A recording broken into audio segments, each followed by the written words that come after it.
Rain, Rain, Chapter 28, Riding with Uncle Weldon.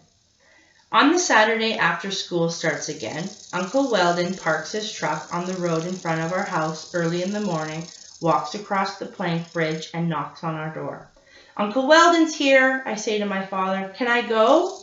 My uncle and I are ready for a day of searching for Rain. She's been missing for 2 weeks now, which is 14 days, which is not a prime number.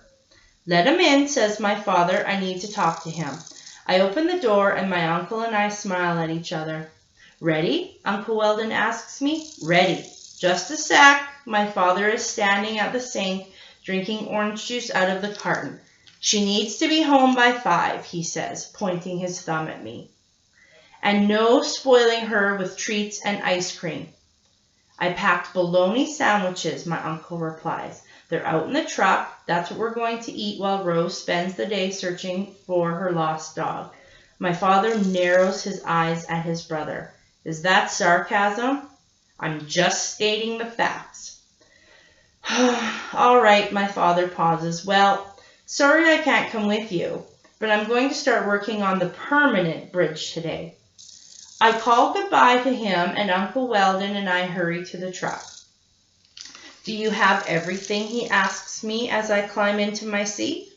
"Yes, I'm carrying a folder, and in it are my lists and my map. Today we're going to drive to the shelters that are closest to Hatford, the ones inside the smallest circle.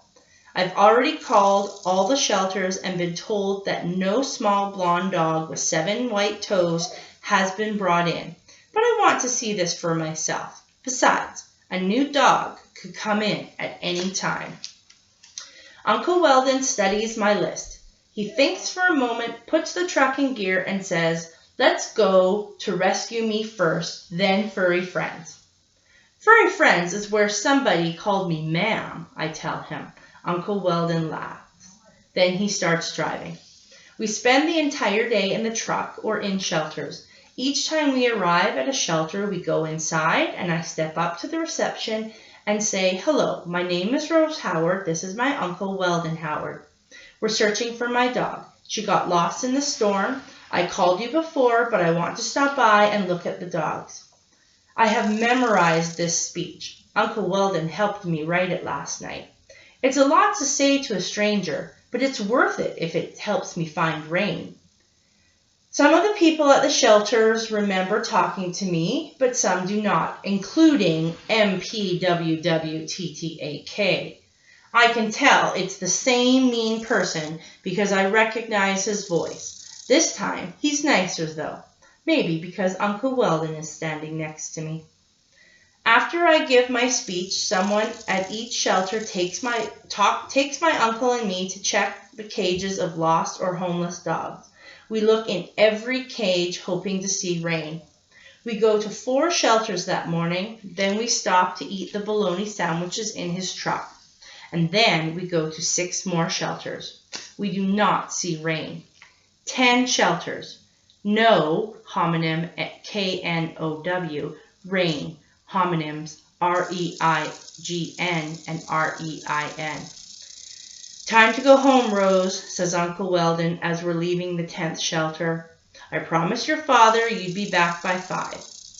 I'm sitting in, homonym INN, the truck with my chin in, homonym INN, my hand watching the road, homonyms RODE, ROWED, ahead. I decide not, homonym KNOT, to homonyms TOO and TWO answer. "Tired?" asks my uncle. "Yes." "Then let's go get some ice cream." I slide my eyes to the left. "You promised my father you wouldn't buy me ice cream." "That was before I knew how hard today would be. Don't you think you deserve a treat?" "I don't know." "Can you keep a secret from your father?" Is that like lying? Maybe a little. But sometimes it's all right to reserve our decisions. This morning, your father and I decided on no ice cream. But sometimes it's all right to reverse our decisions. This morning, your father and I decided on no ice cream. But now, I think we deserve ice cream after looking at 10 shelters and not finding rain. Is that okay? Okay.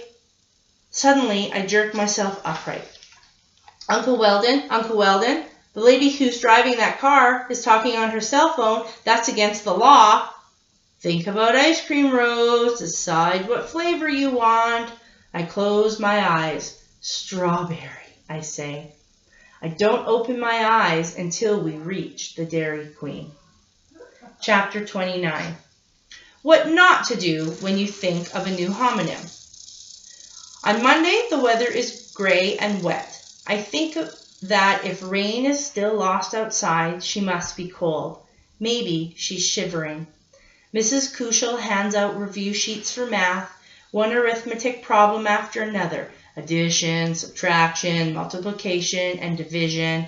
I like these sheets. They are very organized. 3 columns of 10 problems on each sheet. The problems look easy, so my mind wanders. I start thinking about rain, and then I can't stop thinking. Page, hold on, sorry. And then I can't stop. Too many pages. Stop thinking about her. This makes me feel sad, so I decide to count all the prime numbers on the first page. 23, I announced to Mrs. Liebler. The room is silent except for my voice. 23 prime numbers just on this page. And guess what? 23 is also a prime number. Rose, Mrs. Liebler looks straight into my eyes and says quietly, "Are you having trouble concentrating? You haven't solved a single problem." Yes, I am having trouble concentrating. Then let's just take things one at a time. What do you do here? She taps her fingernail on the first problem on the top row. I look at it. 247 times multiplied by 3. I know I'm supposed to multiply 7 by 3, but my brain isn't seeing 7 or 3 or 21 either. It's seeing rain, rain lost in the rain, wet and cold and shivering and hungry. "Rose," says Mrs. Liebler again. Now she taps my arm with her fingernail. Tap, tap, tap. Her red painted nail tapping on my skin. I jerk my arm away. "Rose, stop! Stop it!" I see Mrs. Kushel and Mrs. Liebler glance at each other. Then Mrs. Liebler says, "Time for a break in the hall," and she leads me through the door. Break, B-R-E-A-K, and break, B-R-A-K-E, are homonyms, I announce as I slump to the floor. "Take some time to collect your thoughts," says Mrs. Liebler. "You need a quiet moment. Time, T-I-M-E, and time, T-H-Y-M-E. Mrs. Liebler puts her finger to her lips. Shh. I try to control my thoughts. When I feel calmer, I say to Mrs. Liebler, "I feel calmer." Okay then. She opens the door and I return to my desk. Mrs. Kushel leans towards me. "Are you feeling less tense, Rose?" she whispers. I widen my eyes. Oh, I cry. Tense! T-E-N-S-E and tense. T-E-N-T-S. That's a brand new pair of homonyms. A really good one. Thank you, Mrs. Kushel. I have to add those words to my list when I get home. I hope I have some space in the T section.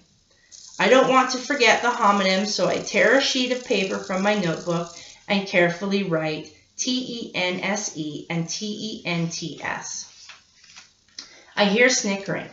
I see Josh Bartle looking at me and then looking at Parvani and rolling his eyes. Parvani looks away from him, though. She shakes her head. I think that's her way of sticking up for me. I should thank her. I open my mouth, but instead of words, what comes out is a wail. Mrs. Liebler leads me right back to the hallway. If only I knew that rain would be waiting for me after school.